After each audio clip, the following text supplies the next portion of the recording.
Hello, if you're new here, I'm Tortor and I'm a stop motion animator, and on this channel I do behind the scenes of stop motion animation. So if that's of interest to you, make sure you're subscribed and hit the bell icon to be notified every time a new video comes out.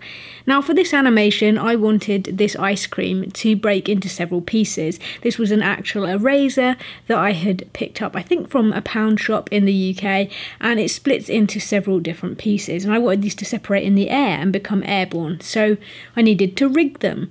Now a really easy way to make rigs is to get a really stiff steel wire like this, and what I do is I cut a section off and then I bend it around the wire cutters to create a kind of base, and then put a load of blue tack around that, so this is going to be able to stick on the table. And then on the other end I do exactly the same thing, so I've made a sort of platform for the pieces to sit on, and I just add a bit of blue tack just to make that sticky and to help that support the different pieces, so you can see it will hold them up in the air.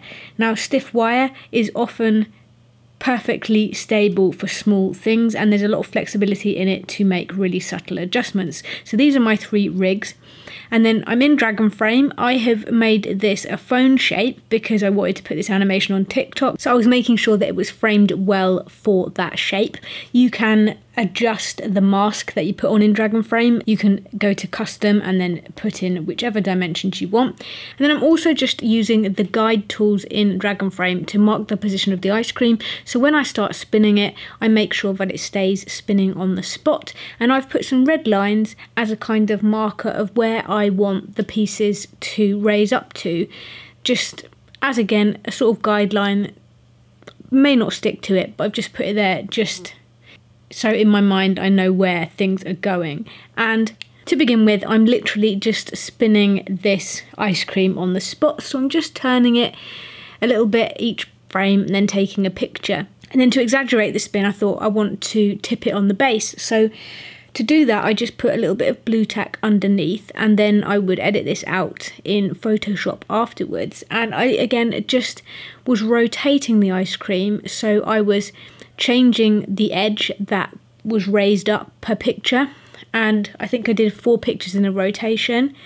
And then I have gone in with the rig, and the first thing I wanted to do was actually raise up all the segments of the ice cream together, so it's all coming off as one big lump, and then that lump would gradually separate into the other pieces.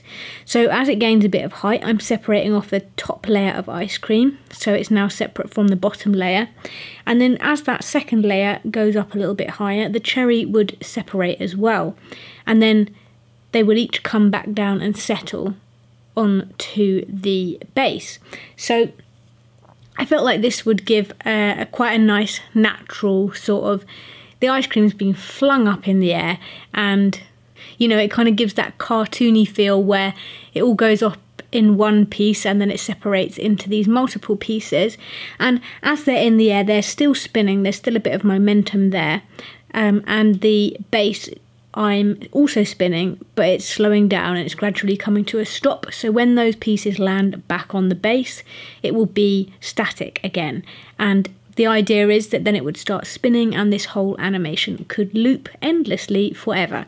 Now another really important thing when you're using a rig, especially when you're using multiple rigs like this, is to not obstruct the front edge of the object. So try and keep the blue tack and the wire behind or to the side of what you're rigging, so that it's easier for you to edit it out. You don't have to paint back in sections of your actual object because that would be really annoying. And I'm going to be editing these out frame by frame in Photoshop. That's how I prefer to do it, and I'm going to show you a little bit about how I do that. But you could also do this in Premiere or After Effects and you could mask out the rigs that way. So to do the rig removal I'm bringing in all the images that had a rig on into Photoshop, and I am simply taking a clean plate, which was a plain image of the environment that I also took, and then painting out the wires and the blue tack with the eraser tool. And then I'm zooming in, just making the eraser a bit smaller as I'm getting closer to the pieces, just to make sure that it's nice and neat. And you may find that there are parts of the pieces where you do need to paint some of it back in. It's a bit like painting in shadows. You can see we've got a slight under edge of this pink ice cream, so I'm just going in there with the paintbrush tool and just painting that back in. And then I save the image as the same number with a slightly different file structure, bring them into Premiere and just lay them on the video track above the original images, and there you can see the rigs are now removed. So it's as simple as that. I hope you found this tutorial helpful. I hope it was interesting. If you did like it, don't forget to give it a thumbs up and make sure you're subscribed to see new behind the scenes every single week.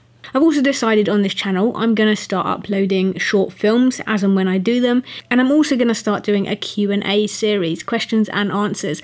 So if you have any questions relating to stop motion animation, about anything that you think I might be able to help you with, make sure to leave them as a comment on this video or any other video on my channel, and I will start putting those together and try and do a Q&A at least once every month.